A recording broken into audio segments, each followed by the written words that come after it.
My stepmother sobbed so hard at my father's funeral that two people had to hold her upright, and 90 days later, I had a folder proving every tear was rehearsed. My name is Hannah Voss. 31. My father, Richard, married Caroline 4 years ago, 2 years after my mother died. I never loved the idea of her, but I gave her a real chance. Because he was happy. When he collapsed in his home office in March, sudden cardiac arrest. The coroner said, 61 years old, no history. I believed it completely. Caroline handled everything after. The funeral, the paperwork, the calls. She was, by every visible measure, devastated. I started clearing out his office in June, mostly because Caroline asked me to, saying she couldn't face it herself. In the back of a desk drawer, I found a pharmacy receipt for a heart medication I didn't recognize filled under Caroline's name, not his. Refilled 6 times over 8 months. A dosage far higher than anything prescribed for a woman her age, with no cardiac history. I almost didn't think anything of it. Then I remembered my father had no cardiac history either, until the night he did. I didn't say anything to Caroline. I photographed the receipt, put it back exactly where I found it, and started paying attention the way you pay attention to someone you're pretending you still trust completely. Caroline had a friend she saw often, a contractor named Dale, who'd done work on the house the year before my father died, and kept coming back for jobs that never seemed to finish. Once I was looking, I noticed what I hadn't let myself notice: how she softened around him, how his truck was parked 2 streets over instead of in the driveway, how careful they both were never to be photographed together. I got a friend from college, Priya, now a pharmacist, to explain what that medication did in high, unsupervised doses to someone with an undiagnosed arrhythmia, like my father's. Something Caroline would have known, since she'd sat in on his last 2 cardiology visits and always sorted his evening pills into the organizer she'd bought him as a gift.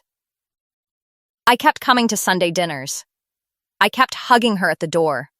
I kept telling her I didn't know how I'd have gotten through this without her, because the version of me she believed she was managing needed to stay exactly that grieving and exactly that grateful for as long as it took me to build something real.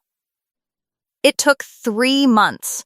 I pulled his cardiology records as next of kin, cross-referenced the visit dates with the refill dates, and found every unexplained blood pressure spike his doctor noted in the 6 months before he died lined up within days of a refill.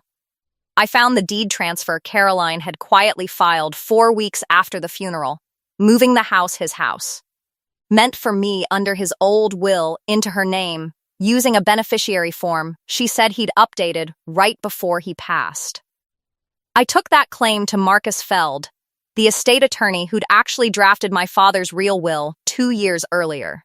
Marcus had no idea the beneficiary paperwork existed. He pulled his own file and confirmed my father's signature on it didn't match 30 years of signatures on record.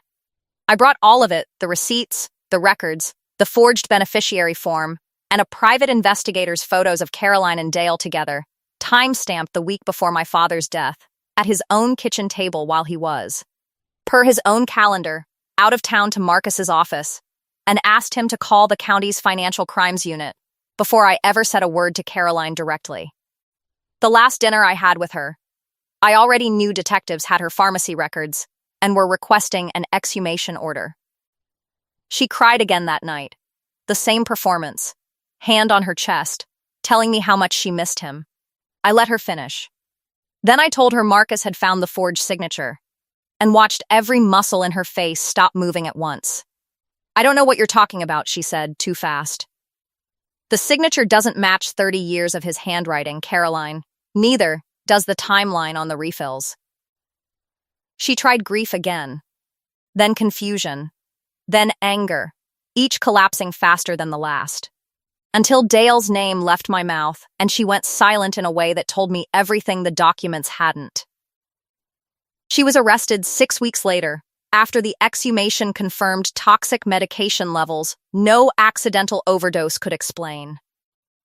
Dale took a plea and testified against her, rather than go down alone. Caroline's trial is set for next spring.